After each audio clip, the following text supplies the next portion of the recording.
Topic today is, can man see God? And there was a beautiful story from Autobiography of a Yogi of a disciple of Lady Mahashaya. His name was Ramu, and probably many of you know the story. Ramu was blind from birth, and he spent his time fanning his guru all day. And one brother disciple noticed how devoted he was, and he went and said to Ramu, "Why don't you ask the master to give you sight?" He said, "How long have you been blind?" And he said, "From birth." And he said, "Why don't you ask him?"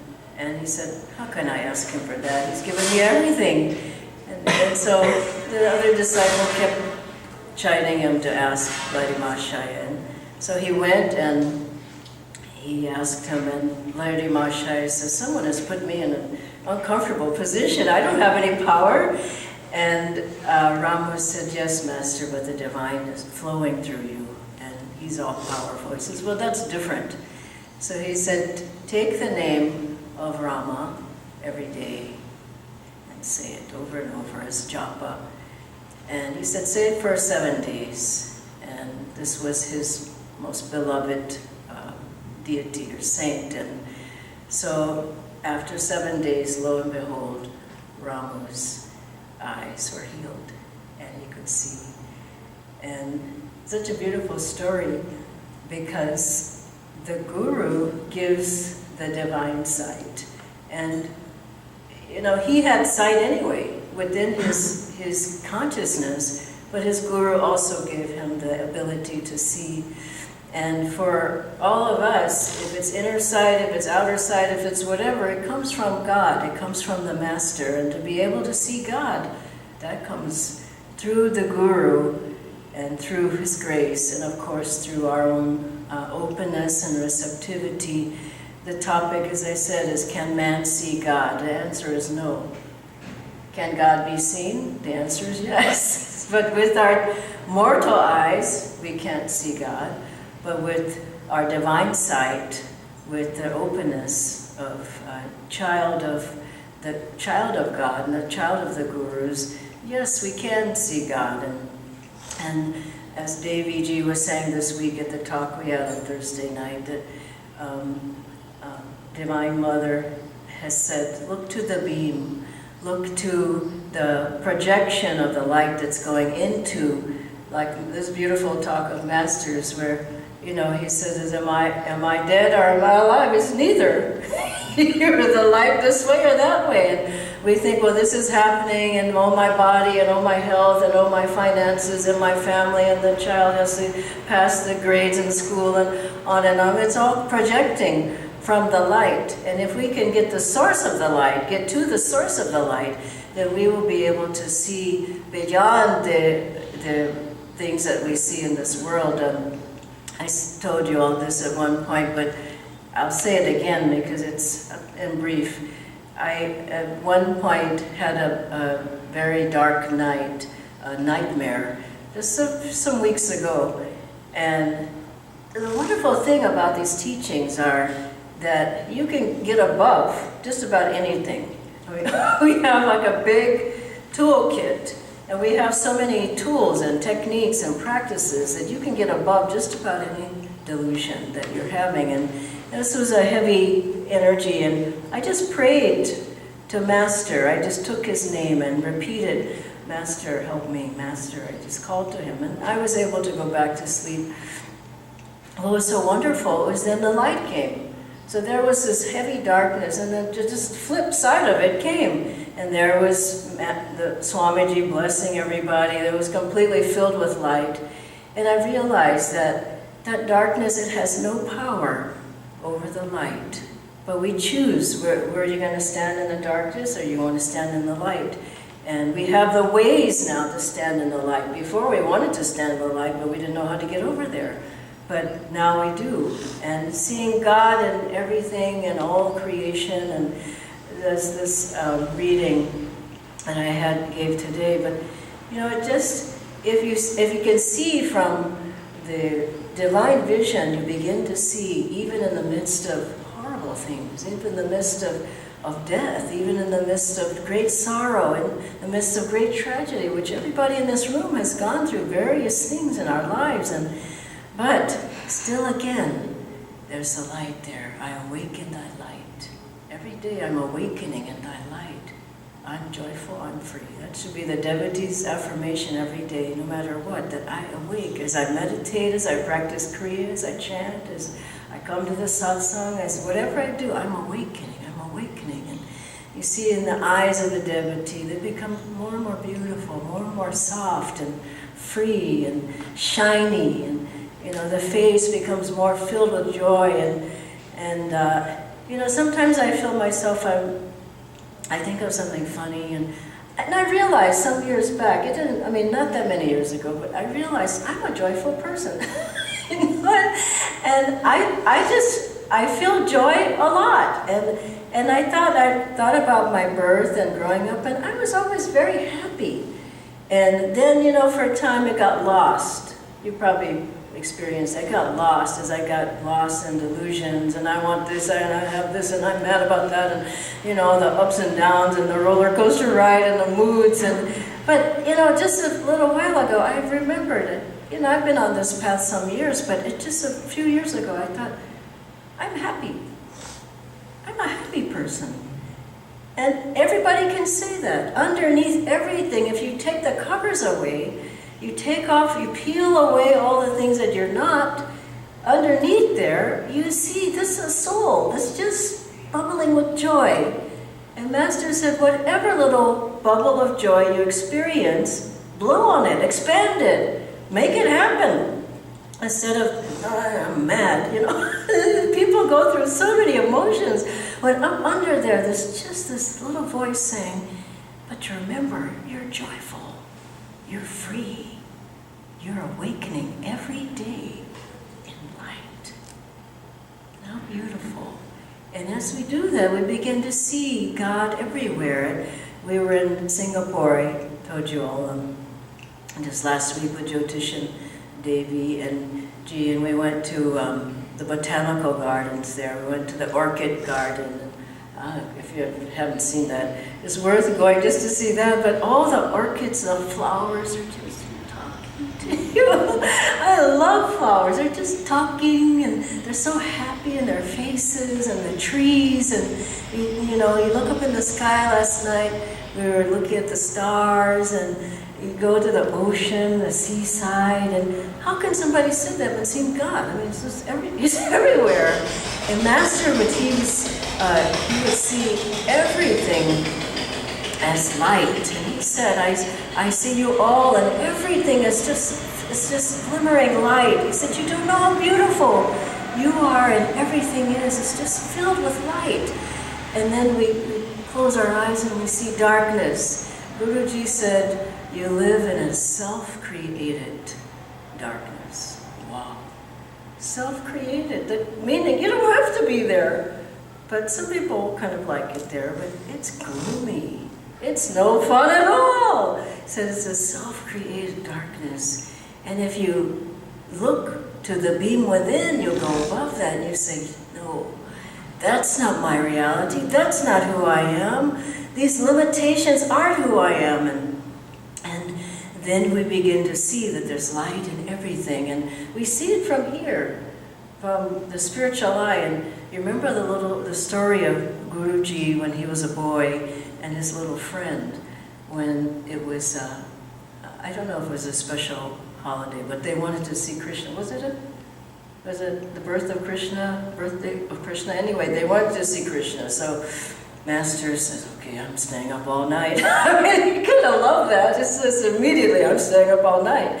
We had a almost 6 hour meditation and kirtan the other night for Shivaratri, Gururatri. You need it. Half hour isn't enough. An hour a day. And just out of 24. It's really not very much, but you need those times when you just, boom, you get 4 hours, 6 hours, 8 hours, and you, believe me, mountains of karma are just dissolved. Mountains of karma. If you can't do it, get online and do it. If we can put those things more online, everybody can participate everywhere. But to sit there and chant and meditate and hear the gong, I just went, I'm gone. You know, and to look into the eyes of the gurus, and you just feel them, they're just bathing you with their blessings. And then the fire ceremony, just, you know, every round, 108 times, you're just getting rid of karma, throwing the seeds of karma through the rice. It's 108 times, about 45 minutes of that fire ceremony. I mean, you're just getting purified. There's so many ways we get purified. The purification ceremony, and the blessing, and the kriya, and the satsang, and everything. You know, the yoga yesterday, my gosh, I was completely stretched out and open. And then it's for deeper meditation, and you just go deeper. And so, so Master and his little friend, I was coming back to that, so they were meditating, and after a while, you know, the Master's friend says, oh, I'm sleepy now, you know, that's what people get, you know, 1 hour, time for a nap or a snack, you know, and Master said, I'm gonna go all night, and you know, it was completely in the spine, and the little friend said, I can't, he's not coming anyway. Isn't this the thought? You know, nothing's going to happen anyway. Why don't I just give up now? So Master said, Krishna's coming. I know he's coming. We just boom. So the guy, he knocks off to sleep. And then suddenly Krishna appears to Master. And he's just enthralled. I mean, just think he probably saw him every day. He was just enthralled. And the saints and masters, they see these images of God, they see the masters, they see the light of God, they see God every day. So he's just enthralled, and the other guy's asleep. The master says, wake up, Krishna is here. And he says, no, he's not. He said, come on, get up. The guy gets up and he says, I don't see anything. A lot of people walk through life, I'm not seeing anything. When a saint is seeing God everywhere. And so Master strikes the guy, him in the chest or on the forehead, but he, you know, hits him, and the guy goes into a deep state, and he says, there he is. I just can't believe it. It's so beautiful. He was asleep. Master said, get up. You know, the guru's coming, get up, get up. If you want to see, there he is. And you see through the point between the eyebrows. You know, I was reading an autobiography. In the astral world, we have 3 eyes. Do you remember having 3 eyes? 3 eyes. And he says, Swami Shukteswara says, he says, these two are closed, partially, mainly closed. And this one is vertical. And that's where you see everything is of the spiritual eye. And Master would taste from the spiritual eye. When he would cook, he would taste, okay, that's enough salt. You know? No more chilies. And then he would energize from the spiritual eye. He didn't have to move his body, his body completely charged up. And so this is the point where we see the divine, where we contact God. And you look at the picture of Babaji there, his eyes are up, Larry Mahashai is half open, half closed. You look at pictures of saints who've had visions, their eyes are all turned up, gazing upward into the light, into God consciousness. So this is the point where we look up and we see God. And but the point is, there's so many pulls. Master said, keep your consciousness here all day long. Doesn't mean you go around with the eyes turned up, but it's a wonderful practice to keep your consciousness here, because then it's out of the senses, or a good part of it is out of the senses, and it's just, you're living in heaven then. If you can look through the spiritual eye all day, meaning your vibration, your focus is here, and then you'll be able to perceive much more.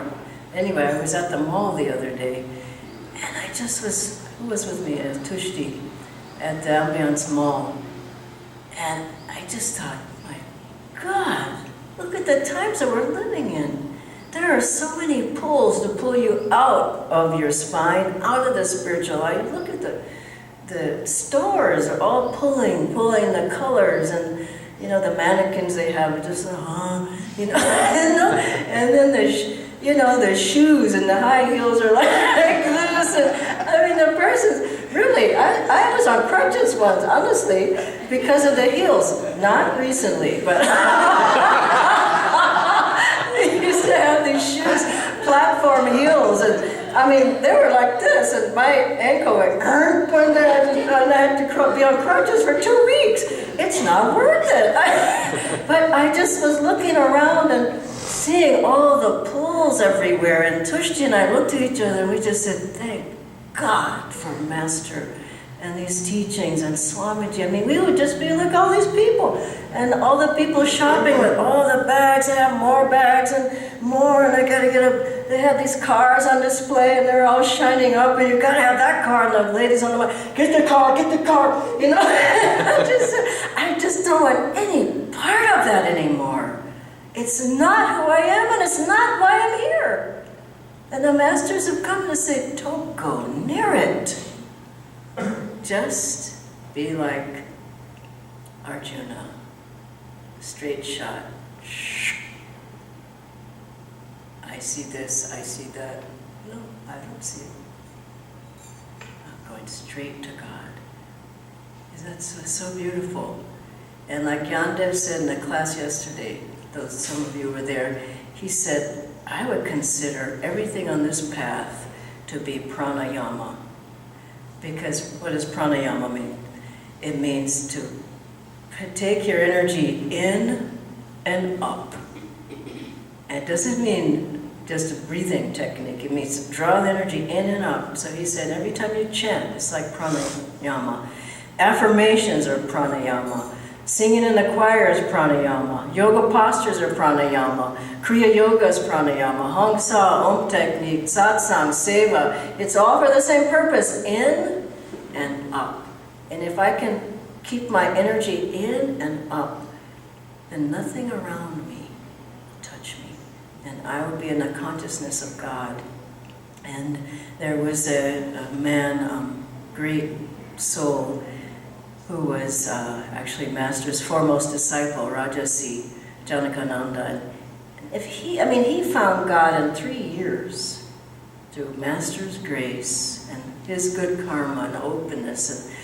But then at one point he had, a dark time that came, and he would see light all the time. And then suddenly it was all dark. And all he saw was a speck of light in the darkness. Now this was somebody who lived in light all the time, but all he saw was all darkness and just a speck. Sometimes that's all you have. And he just looked into that speck of light as he meditated. Because that's all there was in the darkness. And then every day it got to be a little bit bigger, and it got to be a little bit bigger, and a little bit bigger. He just kept looking there, calling, and then the face of Swami Sri Taswarji came out of that light. The darkness and the light that was in the middle came, and he said, all is well now. It was well all the time, but he had to just keep focused, keep his awareness there, keep looking for God. And then the face of Master came, the face of Swami Sri, face of Lady Mahashaya, face of Babaji, they all came to him through that speck of light. And that's what our life is about. If we keep our focus, keep calling, keep like Arjuna, I'm focused on God alone. I'm here for God. Master, what do you want? You're guiding my life. And Guruji had such a beautiful experience.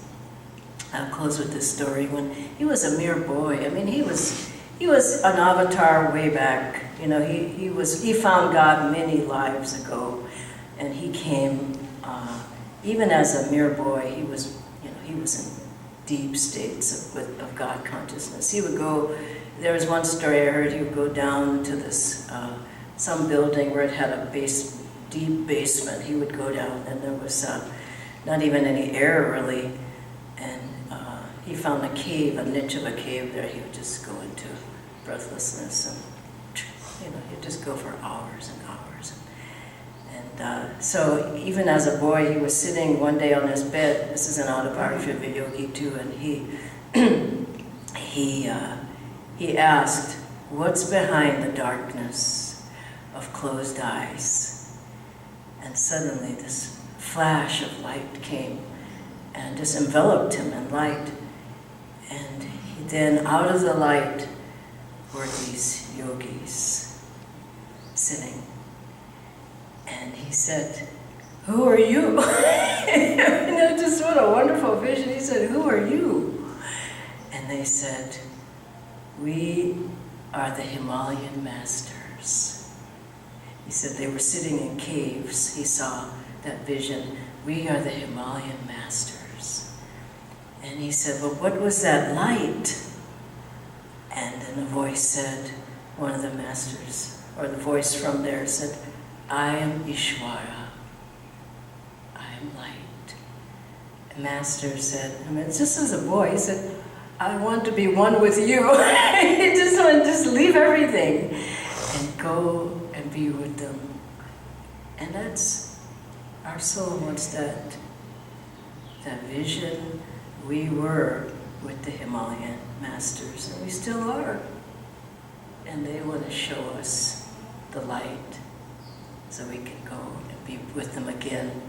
Remember how Lahiri Mahashaya said when he leaves this earth, he would be with Babaji in the Himalayas. And Master Swamiji said once, Babaji's body is not like ours, physical flesh. He said, it's a body of light. And so for all of us, we're going to that point where we're just light. We see the light and we come just a pure light, a body of light.